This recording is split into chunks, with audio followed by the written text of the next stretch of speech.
Here's what makes absolutely no sense whatsoever.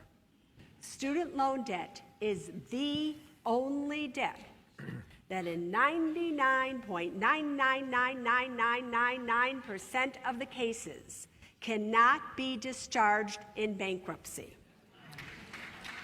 The federal loan debt that you can incur for the Stafford loans usually does not pay for the cost of a university education, so you end up doing what? Getting private student loan debts from banks. Banks aren't regulated like the federal government, where the maximum interest rate on a Stafford loan is 6.8%. On a PLUS loan, you're looking at 7.98%. Bank loans have the ability to go to 15, 18, 19%. And the United States government bankruptcy laws protect those banks. So the banks can screw you with the interest rates that they are charging you, and you do not have any rights whatsoever to say, I cannot afford this. Then the system allows you to defer your student loans, to do forbearance on your student loans. What does that mean? It simply means that you don't have to pay it right away, but the interest continues to accumulate. Now, listen to me closely here.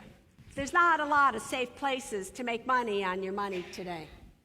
And they know that.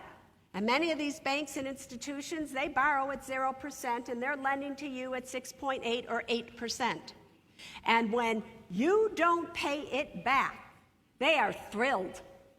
They are thrilled because it starts to compound and compound and compound, and 40,000 turns into 80,000, turns into 150,000, and then you think you've been getting away with something because you haven't been able to pay it, and then they contact you, and you have got to pay back that $150,000. You can't. What do? They will garnish your wages. Even if you're old enough when this happens, they will garnish your Social Security check.